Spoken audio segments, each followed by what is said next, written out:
tous et bienvenue sur la chaîne. Alors lorsqu'on change de boîtier, qu'on monte une carte mère, bref qu'on monte un PC, on est souvent embêté par cette étape que je vous détaille bien dans ce tuto. Comment câbler le bouton power, le bouton reset, la LED power, la LED de fonctionnement du disque dur ou SSD et également le bouton qui va allumer ou éteindre les LED à l'intérieur de la tour car c'est un nouveau fil en fait qu'il faut connecter sur certaines configurations RVB. C'est ce qu'on voit tout de suite et on commence par jeter un coup d'œil du côté de la notice. Alors quand je parle de la notice, je parle de la notice de la carte mère. Là, vous allez chercher System Panel Header ou panel, tapez juste panel avec un N. Vous faites un CTRL F ou rechercher, fonction rechercher. Vous voyez ici, je l'ai fait comme ça, j'ai cherché le mot panel et je suis tombé sur cette page. Et là, bon voilà, le graphique est évocateur, enfin le petit symbole. On a ici les différents pins à raccorder et surtout à quoi ça sert. Donc on va zoomer un petit peu là-dessus, puis on va voir, vous avez PLED plus, PLED moins, c'est Power LED, donc la LED Power, c'est-à-dire la LED quand la tour est allumée. Donc il y a le plus, le moins, il y a le bouton Power et le moins du bouton Power, juste à côté, on est toujours sur la ligne du dessus. Sur la ligne du dessous, on a HDD LED plus, HDD LED moins, donc le plus pour la LED des disques durs ou SSD et le moins pour la LED des disques durs et SSD. Et puis après, on a la touche Reset avec un moins à gauche ou à droite de la touche Reset. Donc bon, voilà, je vous explique un peu rapidement les fondamentaux.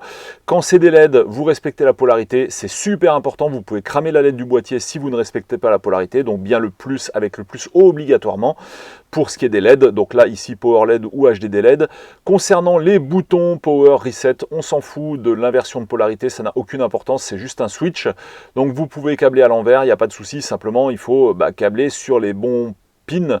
Donc le pin plus et le pin moins, mais qui est relatif au bouton power. Vous n'allez pas vous mettre à cheval entre, je sais pas moi, la masse du HDD LED et la masse du bouton power, quoi, par exemple. Donc faites gaffe à ça.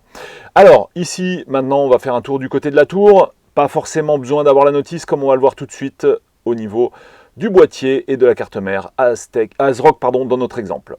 Alors quand je dis qu'il n'y a pas besoin de la notice, c'est que sur certaines cartes mères, c'est noté noir sur blanc. Vous voyez ici, on va retrouver exactement le même diagramme, Power LED+, HDD LED, Reset, Power bouton, bref, tout est mentionné directement à même la carte mère.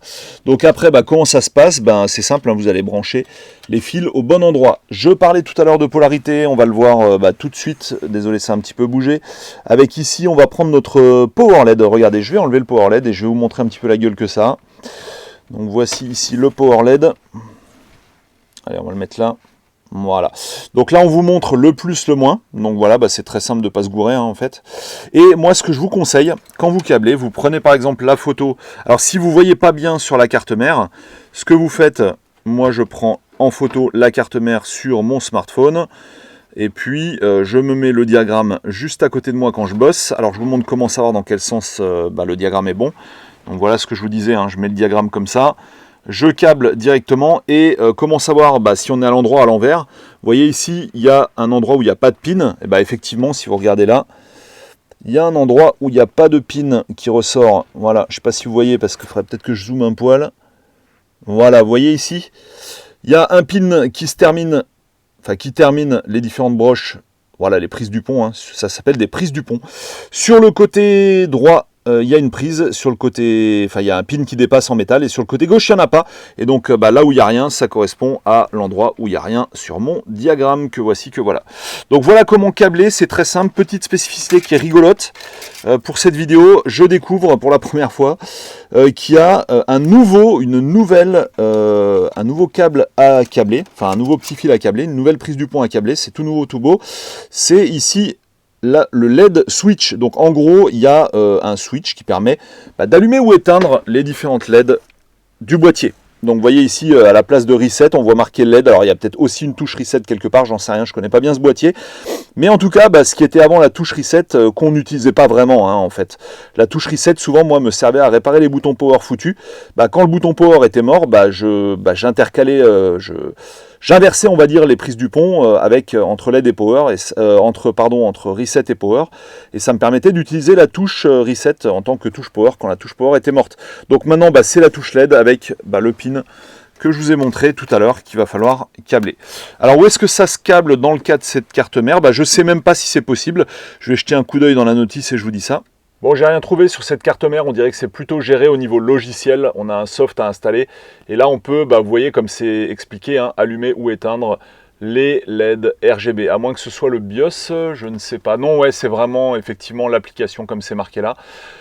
Une application, un utilitaire ASRock, donc il faut télécharger et installer, donc voilà, c'est géré de manière logicielle, il n'y a pas moyen de... Ouais, pardon, je disais, il n'y a pas moyen de câbler le fameux bouton de la tour qu'on vient de voir tout à l'heure. Voilà, fin de ce tutoriel pour le câblage de votre panel à LED de ces prises du pont. Voilà, c'est pas bien compliqué, mais à partir de ce tuto, vous ne vous tromperez plus, ça ira tout seul, il n'y aura plus aucun souci. J'espère que ça vous a filé un beau coup de main, comme d'hab, n'hésitez pas à liker, partager, commenter, histoire d'augmenter au max le référencement de la vidéo. Salut à tous et à bientôt pour d'autres tutos. Ciao.